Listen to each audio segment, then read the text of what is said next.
Hello, writers Yes. and crafters. I'm Valerie Ihsan, And I'm Erick Mertz. and this is episode 82 of the podcast, and it's August 31st, 2022, as we record this. Our main topic today is email list care and onboarding sequences. Another sexy topic. Mm, We'd like to thank our new patron this week, Braxton Nagle. Thank you for believing in us and our thank you, podcast. Braxton. And if you want to be a patron of the arts, you can go to patreon.com/Valerie Ihsan, IHSAN. And for as low as $1 a month, you can get a shout out on the podcast. And we can make announcements for you. And there's other tiers and other benefits. And you can check that out. Patreon.com/Valerie Ihsan. What are you reading? It's been 2 weeks. I'm sure you've It's gone through been many books. actually, yeah, I finished some. Well, before I took off on my road trip, I was reading comic books, and so. But on the road trip, I was on a road trip, if and anybody didn't know that, and I brought Billy Summers. It's not the latest Stephen King; it's a recent Stephen King, and I haven't finished yet. It's a Stephen King book, so it's Yeah. thick. Hmm. Um, and it's fantastic. It is just great. It's not a horror story. It's a crime story, Hmm. and so it's a little out of his what you would expect for Stephen King, but he is just a master. It is really every book is different. I was trying to explain it to a 7-year-old. I think that's where I kind of went down the Stephen King like greatness path in my head. Like it's every book is a little different, and this one is it's just it's amazing. If you like Stephen King, if you don't like Stephen King, this is probably the best book for you because it's not creepies, it's not horror, it's Hmm. very different. So Cool. pick it up, people. What about you? What are you into? Um, well, I just finished reading How to Be a Good Creature by Cy Montgomery, another memoir, and I'm in the middle of Becky Chambers' new book, A Prayer for the Crown Shy. It's one of her monk and Hmm. robot books. One Um, of her monk and robot books. So is that yeah, a it's a what series. describe this the series? It's I never know when fantasy and sci-fi mesh, but it takes place in a future like utopian Hmm. society, um, like after the um AI, the robots like revolted, I guess, and decided they weren't Right. going to work for humans anymore, and they all went to the woods and decommissioned themselves or whatever that happened in the first book. So I mean, that's backstory for the first book, so you're not Okay. gonna that's not a spoiler.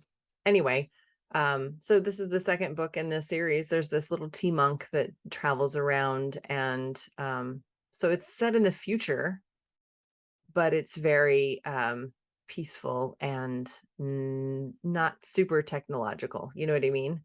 So Right. it's Yeah. sci-fi, but not really. Right. It's more Not like hard sci-fi. society. It's more like society sci-fi. If that makes any sense? You know what I It mean? does, yeah. Yeah. I I I think those are interesting blends, right? When you use like the science fiction setting and then place something else completely different in it. Mhm. And so, yeah, is it like metaphysical? You talking about a monk? Is there like a I mean, they're spiritual talking element? about yeah, I mean, they're talking about, like because the robot isn't he just wants to know, like, what do humans need? And, so they have these philosophical conversations, on the road. Interesting. They're traveling, and, yeah, so it's pretty interesting. And the robot, it's like in Harry Potter, when Harry first goes to Hogwarts and he's learning everything about Diagon Alley and what it is to be a wizard, and he's Oh just yeah. like in this awestruck, like, "Whoa," all the time. And Right. that's kinda like the robot. His name is Okay. Mobscap. So he's just like, "Wow, this is amazing," and can, like, stare at things for hours and I like so, that. I might yeah. check that out. And then I got, another arc in the mail yesterday. So, it's a memoir about a woman that stops drinking when she's 28, I think. So, it sounds interesting. I forgot that I had, like, ordered it, so it was a surprise, so that's what I'll read next. I'm Cool. almost done with the Monk and Robot book. They're shorter stories, shorter like books, I novella guess. style. Yeah. Yeah, like 150 pages, maybe 200.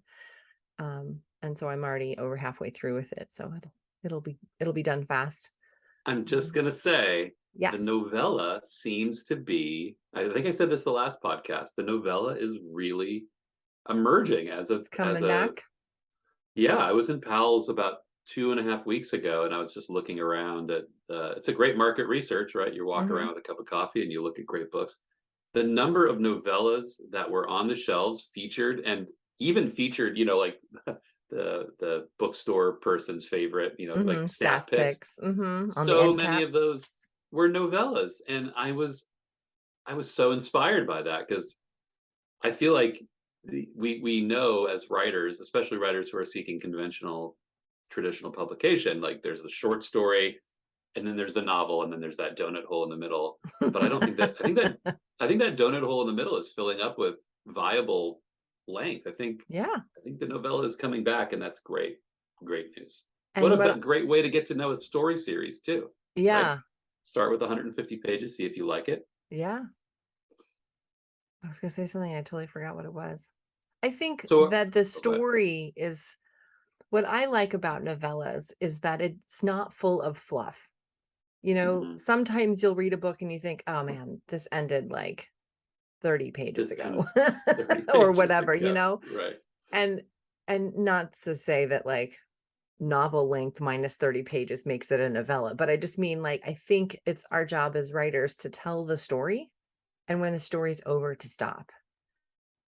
And if it's a 150-page story, then it's done. Don't stick other things in it, to you can flesh things out. Yes, of course. Right, And as long as the pacing still works, then and it's an enjoyable read and it doesn't get kind of boggy in certain sections, then feel free to add. I mean, that's how I write. That's how I edit.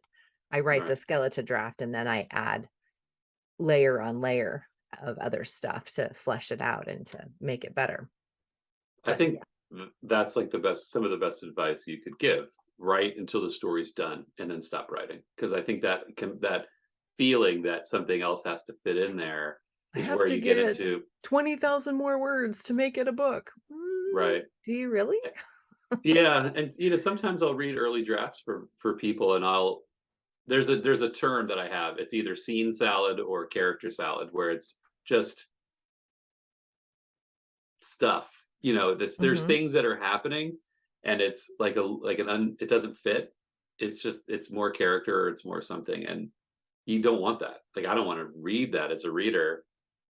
You haven't earned that indulgence. Most often, I don't even think, like we were talking about Stephen King. I love him. There's a couple in this book of indulgent points that Mhm. I feel like I could skip this. I don't, so I don't think anybody wants to read indulgence, even if you are an established author. Like, I don't think you get that privilege.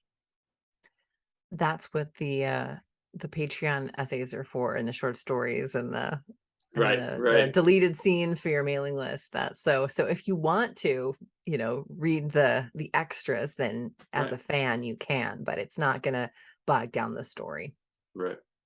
Interesting though, with just Billy Summers, one of the key. I don't know if you've read the back of the book or have heard about it, but he's a hitman, and his one of his covers in the cover in this story is he's a writer, and so in order to keep up his cover, because he's being tracked, he has to be writing something, and because the digital everything he's doing is being digitally tracked, and so he's writing his memoir, and there's an interesting subplot. It's not the main plot, but he starts doing it as a part of his cover. He's writing his memoir, and then he gets hooked on it, and then Mhm. he starts getting really like, okay, well, he gets critical of his writing. He gets embarrassed about his writing. He goes through this process of becoming a person who never thought of being a writer to becoming a writer, and it's really interesting for Stephen King, a guy who's written like 60 books, to get into the head of a person who's never written anything,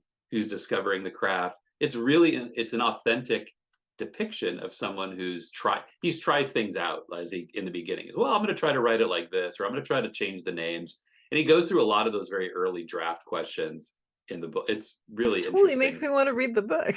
It's really, yeah, it's an interesting meta fiction almost. Like Hmm. it's like a writer, like he's kind of winking at you, I think, so in some ways. It's like, check it But out, I guys. like Like, stuff like that. I love watching movies or reading books about writers yeah, and the writer it's life and stuff. this is the most unexpected writer you'll ever meet. Billy Summers. Hey, so announcements. I just want to do another plug for Eric's new book, Chasing Shadows. It's out Oh, it's out now. there. It's out It's out there. there. And I, is I it like I released Amazon it and then only? ran away. I released it and ran away. That's what I did. I didn't even get to track it for like 4 days. Is it Amazon only or is it wide? Amazon only. Okay. I will be, boy, that's going to be a big early year decision, is to go wide Or um, not. Hmm. or not. I'm leaning towards going wide just because it feels like, if you look at the percentages, Amazon's no longer, but they're like what, 70%, they were 70% of ebook reads. Now it's down a little bit. And that exclusivity doesn't really, I don't know. I don't get a lot of KU reads. I'm gonna make a push for KU reads in the fall, and then if Hmm. it doesn't really work, then I Hmm. will go broad, because that's really the only incentive, is the KU folks. But All right. So Chasing Shadows at Amazon right go now. get it. I didn't even change Um, the price yet. It's still 99 cents. So oh, you I did was just supposed to run away. I was supposed to change Get the it price now. on 99 last. cents, you I was guys. supposed It's a to change great the book. price. Yeah, thank you. I was supposed to change the price on Monday, and then I was like, Friday, I finally looked at Amazon again. I thought, oh, I didn't change the price. Oh well. So take advantage of my vacation brain. Vacation Brain, yes. Okay, so Passion Planner launched their new line of annual dated planners for 2023 last week. I've already ordered mine. It's already being shipped. I'm like watching the tracking. I love it. Yeah. I'm a planner geek. I love The my poor planners. mail person is going to show up, and you're going to be at the door, like a kid at Christmas, and they're like, what? All I have is the water bill. In the show notes, my referral link is there for Passion Planner, and you can use the discount code for more discounts on that. And our next announcement is for the Writercraft Writing Retreat, scheduled for next August 24th through the 27th, 2023. Tickets are $900 this year and include all the lodging and gourmet meals, instruction, coaching, retreat time. Payment plans are available and registration opens November 1st. But patrons get a nice cushy discount and they can buy early, making their monthly payments even less expensive. You can go to valerieihsan.com/retreat for more information. I think I'll be there. Yay! I think That I'll would be be there. awesome. That would be Yeah. rad. It's a lovely, lovely place. And the venue host is an amazing cook. So it's really good food too. All right. Those are the two things I need. I need beauty and I need good food, And and I'm retreat great. I'm time. There good. you go. I'm good. There you go. Let's see. We had comments on my solo episode last week. Did you read that or listen to it? Excuse me. I queued it up and I didn't get to yet. I Okay. watched like the first minute of it, and actually, honestly, I got kind of lonely. I was like, oh, I'm normally there. Oh, I felt real. That's when I felt really far away at that point, actually. Oh, So I'm sorry. Well, it was on focus and productivity, and Braxton said, "Love it. Didn't know you were doing this." So he rushed right out and became a patron. So that was really awesome. Thanks again, Braxton. All right. Our next episode is the author services side hustle, what you can do, how to balance the time, setting realistic expectations, all of those things. But today we're going to talk about email list care and onboarding sequences. uh, Do you have one do I of have each? a? I do. I do. Yes. So do Uh, I. Although I haven't yeah, it's time to go in and clean it up. So yeah. let's talk about email list care first. So if you don't have an email list, you gotta get one. That's like the Yes. number one of, even if you don't have your book published yet, just make a landing page on Mailerlite or something like that, and or Mailchimp. And there's tons of different ones. ConvertKit is what I use. It's $30 a month or $29 a month or something like that. I And use I Mailerlite. and you use Mailerlite. Mailerlite. What do you Yeah. pay it monthly? for Mailerlite? I pay annually, I think it's $100. Okay. Yeah. And they have a free option too, don't they? Mailerlite? They do. Mailerlite's free option. I'm going to be referencing that page as we talk. I Okay. think the Mailerlite free option is between 0 and 1,000 subscribers. So Mhm. everything after that is you have to pay for. In fact, I'll just pull that up right now. So And before um, I used ConvertKit, I used Mailchimp, but they changed a lot of their stuff. And I heard recently that it's if you're grandfathered in, then you still get some of the free options, but that's no longer true. And I haven't researched that myself to know for sure, but I believe they still have a free option up to 500 subscribers, which is great. Like I don't have 500 yet, you know, so I right. could still be doing a free option, but I just like the way ConvertKit works better. And if you are planning on being a career author, you know, or having more than a couple books in your backlist, I would recommend like finding the email service provider that, Right. you know, will work for your future. Um, I was on, sorry, Mailchimp for probably 3 years, and I moved off of it because I felt like I'm on the cusp of being technological. Like I can do most things.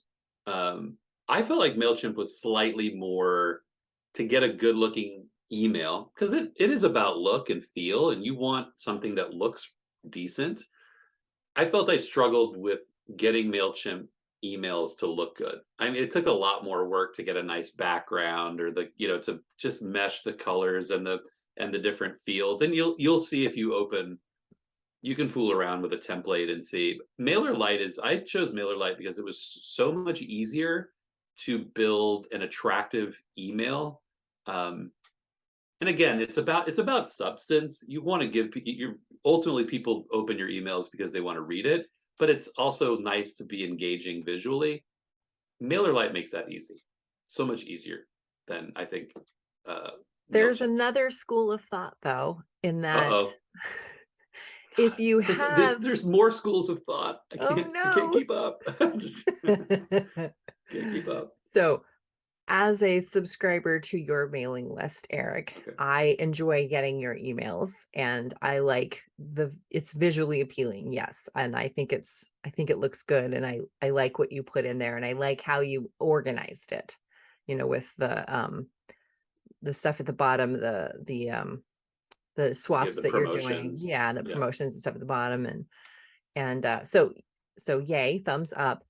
And also, sometimes people are less likely to read newsletters, quote unquote, um, and are more likely to read like an email from a friend. Do you know what I mean? So Yeah. if it doesn't Yep. have all the bells and whistles and it just looks like a text only email, which is arguably easier to read on your phone sometimes, you know, Yep. also. So that's actually what I've been doing. I've noticed that. Also, it's I just bare bones and it helps me get more newsletters out. I mean, they call them broadcasts and ConvertKit, but it It's helps funny me to because do the I email read because I yours. don't have to Right. go through and like create anything. I can just type up an email and hit send. That's it, I you read know? yours because I'm like, oh, this is from you. It feels like it's coming from you. That's interesting. Oh no, there's more schools of thought to this. There's always more to think of. Well, that's why Um, we have these conversations about yeah, craft and creativity, so we can just bounce ideas off each other and the yeah, and listeners can, you know, partake too. emails are challenging. I mean, email marketing is challenging because there are so many ways to go about it. If you subscribe to, I subscribe to probably 25 author email lists, and I think there are 25 ways I see to do it. Mhm. And there are 20, you can't do 25 things in your email. You have to pick what's right for you. Yeah. Um, And so I some think people that's don't like writing the emails. Like if you're not like if that doesn't like ring your bell and you know that you have to do it because XYZ and it's industry standard and blah, blah, blah, make a video. Do a Right. little quick like video and embed that in your email. Send that. Right. Don't just send a link though, because that looks suspect and no one will click on that. Right. Yeah. So So yeah. we're talking about mailing list care. I think the Mhm. first thing you have to do is be smart and respectful in your content. That's to me, that's the first thing you do, whether you have 10 people or 10,000. Mhm. You don't email 5 times a week.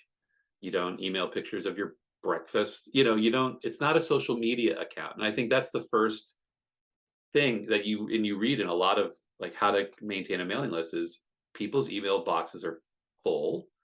And if you want to rise to the top, you come to people with relevant content when it's relevant to why they subscribed to your email list. Would you agree?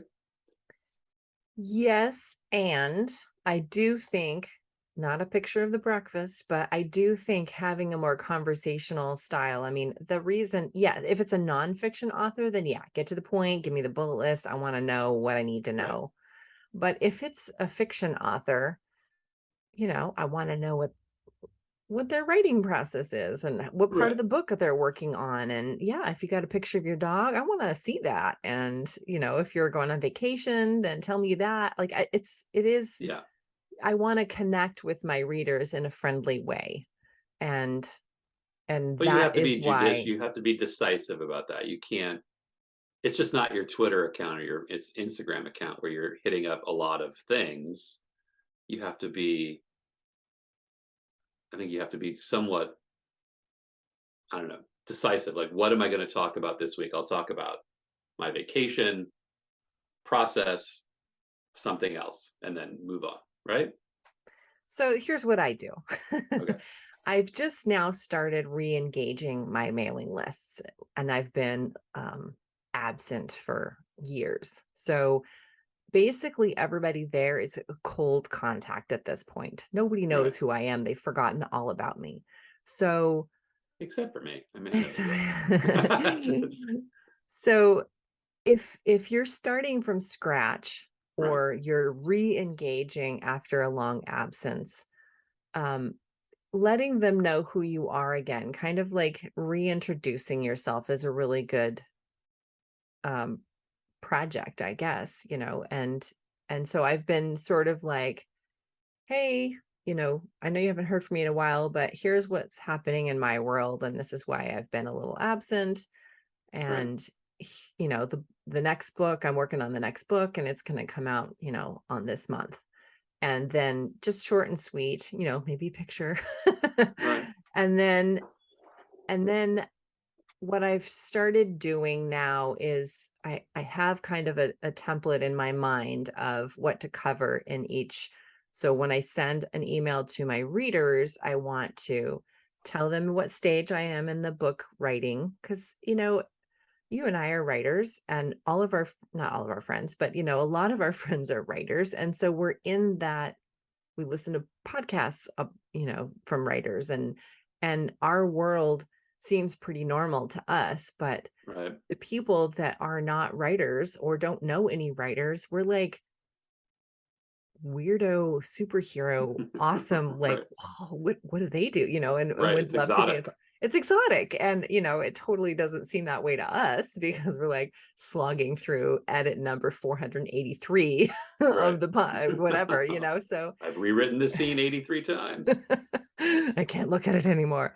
So it doesn't seem exotic to us, but yeah, so they want to know like what stage are you at the writing, what comes next, and so I just do a little, it's just short, a few sentences about Right. what stage I'm at. And then if there's anything going on in my world where I'm living now, because ultimately you're going to have global readers, like, hey, I'm in Springfield, Oregon. It's kind of a sister city to Eugene, and the Willamette Valley is whatever, right now it's super hot but usually it's like raining 10 months out of the year. Yeah. So I just say something about what's happening in my world. I went to a celebration of life for a friend of mine this weekend, so something like that. I might put something Yeah. like that and just brief one thing. I'm not dumping a bunch of stuff on them. And I don't really know everybody on the list. So I'm not going to be super personal, and every writer is going to judge what they feel is going to be an what that line is, like the too Right. much information or what they feel comfortable sharing. Some people don't share the names of their family or put any pictures up of their family. They keep their privacy totally separate. Some people are totally all out there and sharing pictures of their new grandbaby or whatever. So I touch on the writing process and something about my personal world just briefly. I think pictures are cool, so often I'll put a Right. picture in. And then either that, either then some sort of like book recommendation, like, hey, my book's not coming out till January, but I just finished reading this memoir. It was really awesome. Here's the link, Right. and it'll be an affiliate link, but and you can tell them that. And so that's kind of my template for the reader emails. And I have, because I'm not about ready to launch, but I'm going to be launching soon. I want to start building up some like hype about it. So I'll, as soon as I have a new cover, because I have to get a new cover. Mm, As soon as I get a new cover, I'm going to, put that out to them so they can see it. As soon as I have like a finished book description, I'll add that into one of my emails. And I've decided that I'm only going to email them once a month for the readers. The nonfiction list, my writer list, I've been more engaged with lately because of the retreat. And so when I have announcements, I'll put something out. When the tickets went live, I'll go put I'll email them about that. Um, I also remind them about Patreon sometimes, like describing the different tiers that I have available and the benefits for the tiers. So I have these things slated to go out. And right. my plan is 1 week I'll be emailing my readers, like the first week of the month, maybe. The second week would be emailing my writers. The third would be doing something for the writing community that I'm involved in, the online writing community, the author life. And then 1 week would be for patrons, like giving Right. them something, just saying hello or giving them a free video or tutorial or, something, whatever. So that's kind of my plan. And it's been working fairly well. I'm doing about half of that. That's And good. I'm gauging, I'm getting stronger and more adept at sending out emails. But I personally have too many emails in my inbox, and I don't want to be emailed more No. than, I mean, twice a month. That's rough for me to receive because, like you said, if you're on so and so's email list and this one and this one and this one, if you're on a bunch of emailing lists and they all email like more than a couple times a month, then you're It's a lot just of email. Yeah. swimming. Yeah. And I don't read them all anymore. Sometimes I just delete because I Yeah. just don't have time to put energy into it right now. And Sometimes I and drag them off into a file folder and then never look at them again, but at least I feel right. less guilty for not deleting it. But And so what you're getting at, this is a big, so your process in your email. So you, and I think I have something similar. I email when I have something new around a book, and I try to make a little, like an announcement sandwich. I got, here's a little bit about my life. Here's a bunch of promos and free things that I'm involved in, things that I'm talking about, and then there's the, in the middle of that is the announcement. Like, hey, like I've got the paperback is gonna of Chasing Shadows will be out soon. I will do an announcement for that. I've got a cover for the next book. Those are all things that author relevant. Mhm. But when you talk about deleting emails, like, or not opening them, that gets to the kind of the technical side of a successful email list, and that is open rate, click rate. A lot of what you're shooting for is you want, if you send out 100 email to 100 people, you ultimately want 100 clicks or 100 opens. I You don't want know 100. anybody that gets that though. Nobody gets that. But your goal is you want to see, I think the best percentages are what I've read is probably 45%,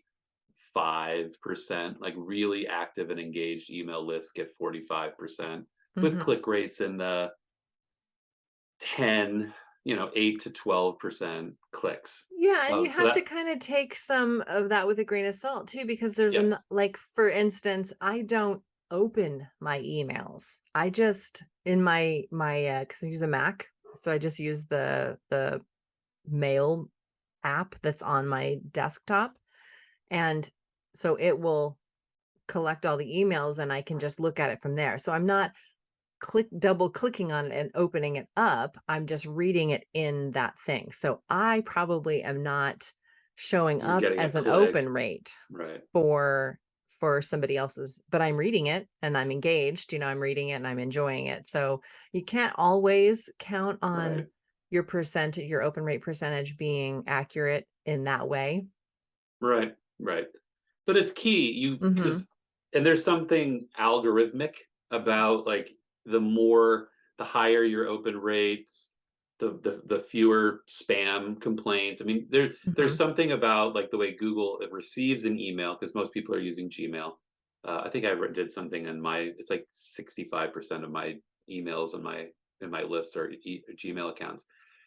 The more frequently your emails are opened, the less likely, sorry, Gmail is to put your email into spam or bury it somewhere. The So junk folder. Mhm. yeah, you want people to open your emails. And so everything you're doing is, and for me, that took a lot of translation and process in my head. The goal is to get things to open. So I do a lot of research on email subject lines, like how to make your subject line, which is the first bit of copy of your email, what makes someone want to open it.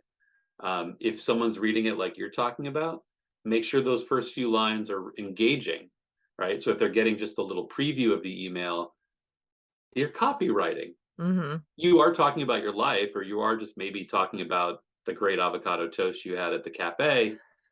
But if you do it that's always the joke, and I love avocado I toast. don't talk about breakfast in my emails. But I think even if you're going to do those things, you can do it in the most compelling way, because if you get that click, ups the rate, more likely to come in. Because then what happens when you spend a lot of money and time building up an email list, you have to ultimately go through and clean it out, Yeah. right? Find And the that's people something. that aren't opening it and deleting them off your list because you're paying for a subscriber. Once you hit that over the free amount or whatever. Yeah, you have to clean up the inactives. And so what I do is every email that I send, every newsletter that I send, I go through and Mailerlite offers, it's in the subscribers tab. You can go into, it's called cleanup inactive, and it goes through and says inactive subscribers are people who've never opened an email from you or previously opened an email but haven't opened in 6 months. So it's really, it targets all of those emails for you. It gives you, so like I'm looking at mine right now. If there's 146 people who fit their definition of inactive subscribers, and you don't have to delete all of them. I tend to be a little more, I just delete the people that haven't opened anything. Like I delete the zero opens. But whatever you're doing is you're trying to get the leanest, most effective email list as you possibly can.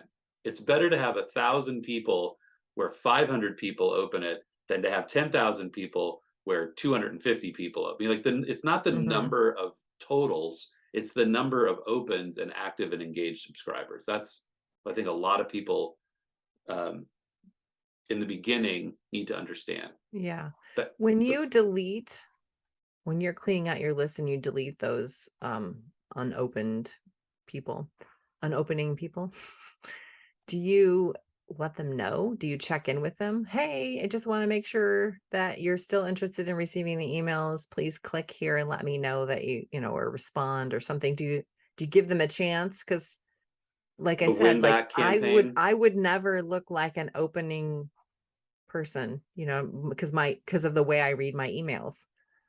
but But you're I, not on there. You're not on that list. I just looked for you. oh, okay. Well, You are sometimes, you are showing you are showing up for me as an opening email. okay.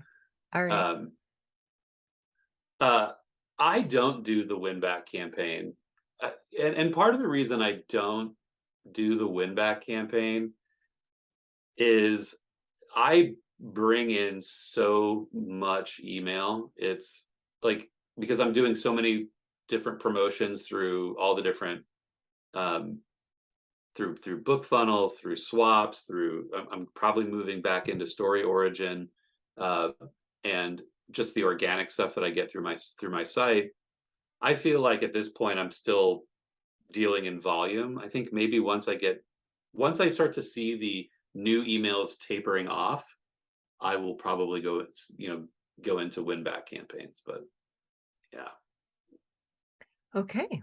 Well, let's talk briefly about onboarding sequences and what they are. So, onboarding sequences can be as simple as just the welcome email that you get. So, when somebody subscribes to your email list, then usually there's like a kickback email that says confirm your subscription or whatever. So, you right, can do that. And then that would activate an automatic, if you've set this up ahead of time, a welcome email, and that can be the introduction to you, like, hey, right, thanks for joining my email list. Here's your free short story, click the download link here or whatever, and maybe try to start engaging in conversation. These are my favorite authors. Who were your favorite authors? What was the first book that you ever read that you remember liking, and from your childhood? Or start Tammy Labrecque has a lot of great questions in her book. I just blanked on the book. newsletter Newsletter ninja, Ninja, yeah, the first one. And so you can get a lot of ideas from that book on how to engage your readership with questions. And then so you can just do that if you want. But I think it's cool if you write a few more, and you can yeah, have as many emails in your onboarding sequence as you want. And if you're a nonfiction writer, you can have a whole, free class, right, 52 right, weeks of affirmations, or, you can tailor it to whatever it is that you're selling. If you're a fiction writer that's trying to engage, um, people who read novels, then maybe if you're offering a free book with the first email, then maybe 3 weeks later, you can have another automatic email that goes through and says, hey, did you download the book? Did you have any questions? This is why I wrote the book, and tell a little story. And then maybe have another one that's set up for a month later that says, and so while this is just happening behind the scenes. Like, you've already right, set this up. And so it just leads them through and educates them and entertains them, and hopefully will like capture their interest and solidify them as a fan. That's the right. purpose of it. Yeah, and so when I built mine, I followed Thomas Olmsted, the author marketing podcast. I followed his recommendations. So what I did is I've got everybody who comes through my list when I import them from Book Funnel or wherever I get them, they go into the mailing list cycle, and the first thing they get is a reminder like, hey, here's the book that you got. Did you open it? Have you had a chance to look at it? I do that. Then I introduce myself. I introduce the book that I am I'm working on. So that's the one I'll change now, since I'll be Mhm. working on something new or talking about something new. Then I talk about books that I like. Um, things that I'm a fan of. I'll probably alter that as I go, as I'm into new things. And then at the end, I do a request for a review. Mhm. And the this is really effective because I've noticed that the people who respond to those middle three emails, the who am I, here's the book, and here's the things I love, those people end up being beta readers, ARC readers, um, those people end up actively engaged all the time. And so I think it's a really great way to draw out who your interested parties are. Um, How do you spell Thomas Olmsted? um, Ulmstead, Olmsted. Let me EAD. look. Okay. Um, and I think it's really, I was hesitant to do it because there is, and in that podcast he talks a lot about this is a it will lead to unsubscribes. And there's a little bit of fear when you're building an email list because you're trying to build this thing up. And there's a fear of, oh no, well, I don't want people to just unsubscribe because that's not what I'm trying to do. But it weeds people out, right? So I think I get a lot of unsubscribes, especially at the email that says, "Hey, would you review my book?" People just drop you at right at that point. There's something about reviewing something that Mm-hmm. people don't want to do, but that's fine. Those people, and the mentality that I have to take, and I think most authors should take, is if those people are going to be disengaged at that point, then they're not going to engage the email for the life of your author life. Mm-hmm. So it's okay to move on from them. They're dead It's weight. Well, yeah, they are. And there's a lot of the way people build email lists is free seeking, right? Mm-hmm. You're giving away a cookie, you're giving away the story, you're going in, so joining these promotions. There are a lot of people out there who are free seekers. They want to download free stuff. And so Mm-hmm. that's what they're doing. It's okay to let those people go because they're not going to buy the book when the book is on sale. And that's ultimately what you're trying to do. So Right. it's hard. It's a hard mentality to have, but you have to get there because it's not, again, you're not building this. There's no prize for the biggest email list. It's the prize is the most active and engaged email list. So I have a question about your mailing list. Do you, after, how do I say this? Do you have it set up so that the new subscribers go through the onboarding sequence first and then get pushed into the ones where they're getting all of the monthly emails or your regular email list? Or do you just have it so that they're getting, because then they might be getting more than just they Yeah, I possibly know what you're could be saying. getting a couple of emails, in short succession, and would that scare them away or whatever? Like, I don't have it set up so it's separated, I don't have but it set up so that it's I wonder separated if either I because should. and I've questioned that too. I'm going to look into restructuring that email list that way, or one way or another. Mhm. But that onboarding cycle for me is only 8 days. So the day that I Mm. import them, that's the trigger. Oh. That's the reminder. Then Mhm. it's the next day is the introduction. 3 days after is the book. Then it's 5 days after, reviews of things I like, and then asking for reviews is 8 days later. That was Thomas Olmsted had something like that. I varied the days a little bit, That sounds way and too short for me. yeah, I question whether or not it's effective because I feel like if I look at the click rates are um, in the middle. They're kind of they lag a little bit, so I might need to Spread them out a I might little need bit. to change that. Yeah, but it's with the audit with Mailerlite, and I'm sure it's the same way with anything else. Maintaining that stuff is super easy. It's just a matter of going in and I can click things in my workflows and just change the trigger times or and just Mhm. tinker with it. You can see where things are more effective. Um, Another thing that I do, I know we're getting to the end, but when you're building what I do with my subscribers is I put them into so one of the things you get is segments and groups. So you can kind of group your emails an email into different types of groups. So like for example, I'm looking at you're on my paranormal mystery mailing list and you're in my organic, right? Because you and I are organic friends. We know each other. Mhm. So when I'm looking at the rates of how many people open things, I can compare the organic people, which is almost 20% of a click rate, 45% for an open rate. I can compare that to the people I get through BookFunnel. So I separate the source of where I get my emails from, and the BookFunnel emails open at a much smaller rate and click at less than half that rate. So you can do anything you want with the emails put them into groups so you can just compare where, based on source, where do I get my best results? By far, the best list that I have is the organic people.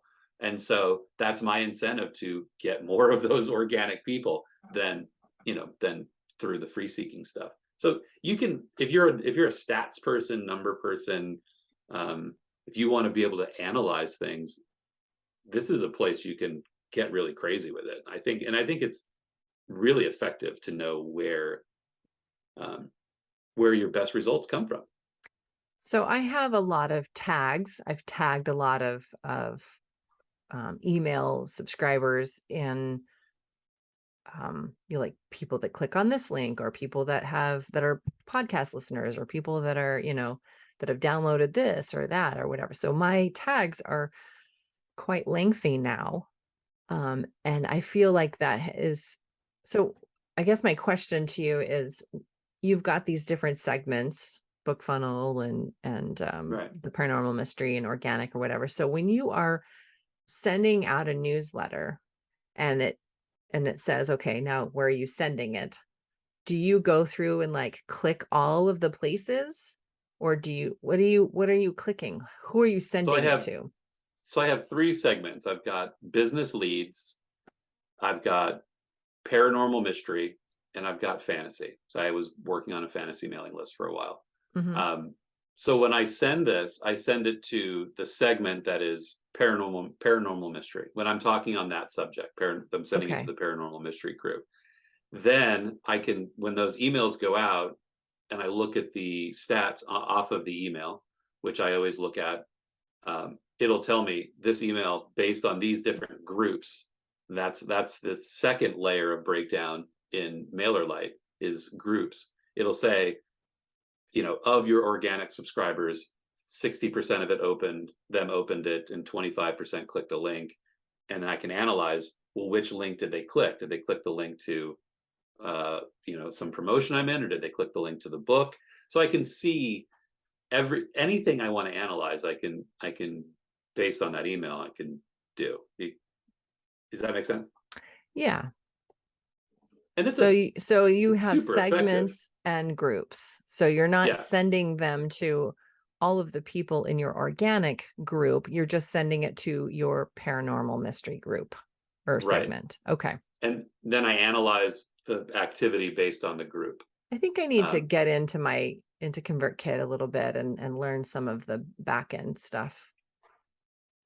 Yeah, the back end, again, it's another intimidating thing because it just shines a light on everything you're doing and the effect, how effective everything you're doing is. And that can be really, for me, that's inhibiting. I think anybody who listened to the Me podcast knows that I have a hard time when, like being bad at things. And so at the beginning, I was really clumsy with it and I had a hard time, and I probably shied away from using this tool. But now I'm in the groove of just how do you increase those results? And there's a lot you can see. You can see where if you move the click button up, you get better results than if you bury the click, the click button. You can see all of those things and make informed decisions based on that. Yeah. That's exciting. Yeah, it's fun. Can be. Sometimes you're like, what? Why won't people open it? I'm giving you something. So. All right. Well, thanks for talking with me this morning. I missed you last My week. pleasure. And I miss you yeah. too. So next Let's week do this again next week. we'll be talking about the author services side hustle, what you can do, how to balance your time, setting realistic expectations. So it'll be a really interesting conversation, I think, since I'm currently side hustling. You're full timing it now, but arguably you have side hustles too. You are a ghostwriting side hustler for your paranormal mysteries. Yeah, that's the way I'm glad you said that, because that is the way I am trying to progress this business, is more into like, I'm a writer, I'm a novelist, and on the side, I ghostwrite. There you go. I'm trying to flip that script. All right, awesome. More on that later. More on that later. We'll see you next week then. Bye for now. Yeah. Bye-bye.